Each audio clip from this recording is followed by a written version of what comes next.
If you got $1 billion, would you go buy this dead shark?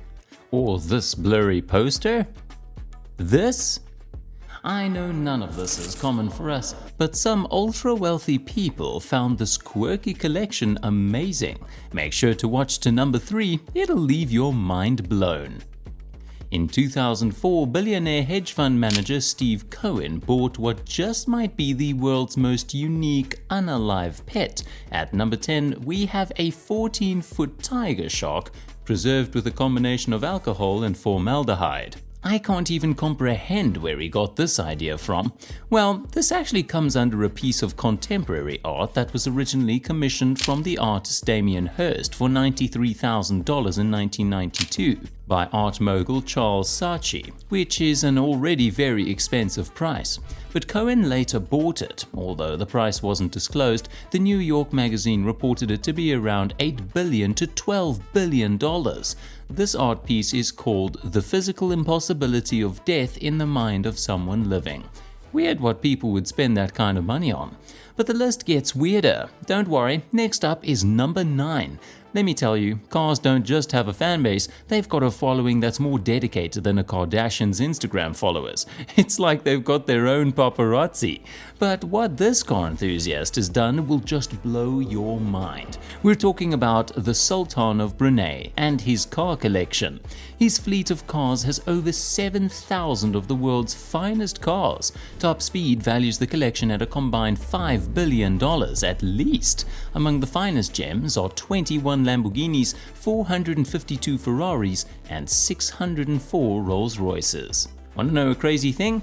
His territory is even smaller than the state of Delaware. I mean, we know it's fantastic to be a sultan, so why make us all so jealous? This car collection has pissed a few of us off, respected sir, but okay, we'll move on.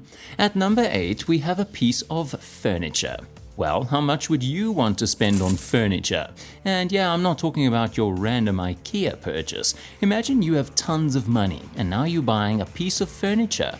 What's your highest bid? Yeah, the wildest one wouldn't say more than 10 million.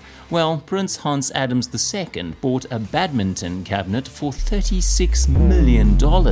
Yes, you heard it right, a badminton cabinet. Although it was decorated with gems like lapis lazuli, agate, and amethyst quartz, its previous price maxed to $16 million, which means that Prince Adam's bid broke its own record. I wonder if it was placed on a 24-karat gold carpet or something. Moving on to number 7. Now, there are 2 types of art collectors. Ones who collect art and the second who collect the museum itself.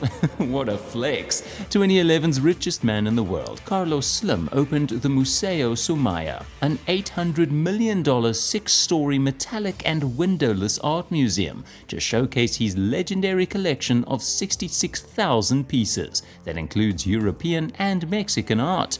I don't even know what to say about this one. It's him and his love for art against the world. Moving on to the number 6. This was by Larry Ellison, founder of Oracle, who bought a 454-foot super yacht called the Rising Sun that holds 82 rooms, a movie theater, a personal gym, and a basketball court. Guess how much he would have to spend on that? A whopping $160 million. Why are there all these people spending as if their money's growing on trees? Oh boy, wait, somebody go check their yards. Larry isn't the only person who bought a super yacht that's way too expensive, but many others like Jeff Bezos, Larry Page, and Bill Gates also have a few. Super yachts were still fine, but what crosses the limit of crazy is commissioning a Titanic II. That is also our number 5. Don't worry, I had the same reaction. Clive Palmer, an Australian businessman and politician, just couldn't settle for a luxury yacht like the other rich people we just spoke about. For him, only the most famous ship in history would do. But since it was resting deep down in the ocean, Palmer decided to spend about $567 million to commission an almost exact replica of the 9-deck White Star Line ship, right down to the grand staircase featured in the 1997 movie, but updated for modern travel. Also, there's an important note to keep in mind that this Titanic has enough lifeboats for everyone to fit in. Next up is number 4. Okay, now getting real relatable. Most of us at some point in life must have wanted to just escape the races of every day and just be in a quiet, distant land, right? But yeah, we're not one of those ultra wealthy, so we keep the dream aside and carry on. Yeah, I said the ultra wealthy, which means exactly what you're thinking. They buy private islands where they can relax, hang out with friends, or simply retreat from the rest of the world. This one is pretty common among the rich, so the list of celebs doesn't end so quickly. Sir Richard Branson purchased Necker Island in the British Virgin Islands in 1979, turning it into a luxury resort. Co-founder of Oracle, Larry Ellison, bought about 98% of the Hawaiian Islands, which he picked up in 2012 for a cool $300 million. His tropical paradise includes 90,000 acres, 2 four-season resorts, and a town with a population of 3,300. Now, we're confused. Did he buy the island first and then the super yacht to reach there? Or the yacht first, then the islands to make use of them? What do you think? Fun fact, even Leonardo DiCaprio bought a private island in 2005. Now comes number 3. Many people are concerned with traveling off-season to afford their annual vacation. Meanwhile, some of the uber-rich are thinking about how to leave the planet. They probably were tired of Hawaii and the Maldives, unlike us, so they just wish away from the planet instead. These riches are flexing too much now. Well, Virgin Galactic opened up tickets to space to the public for $450,000 apiece, a steep increase from the original $250,000 price. That's just straight up too much to spend on your next trip. The flights are about 90 minutes, giving you the experience of weightlessness and witnessing a fantastic view of Earth from up above. Even though there's not as much crowd as the Eiffel Tower's fan base yet, there have been competitors already for the Virgin Galactic, as they aren't the only aerospace company on the market. SpaceX as well have launched the first all-civilian spaceflight in September 2021. And Jeff Bezos' Blue Origin isn't even willing to announce a public price yet for their flights, but seats have been auctioned for millions of dollars. Let's not even think about trying to get out of the Earth right now, since we can't afford that, but we should talk about something even crazier, something done here on Earth itself, but sending our heads into outer space with pure confusion. So here is number 2.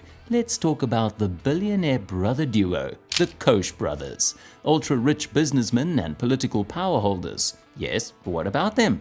Well, it's more specifically about their third rich brother, William Koch. He's also a big buff and pretty rich enough to be among the ultra-rich. He created a fuzz among the people when in 2011 he threw off a whopping $2.3 million just to buy a photograph, although the photograph was the only authenticated picture of the legendary outlaw Billy the Kid. But come on, William, it was just a picture.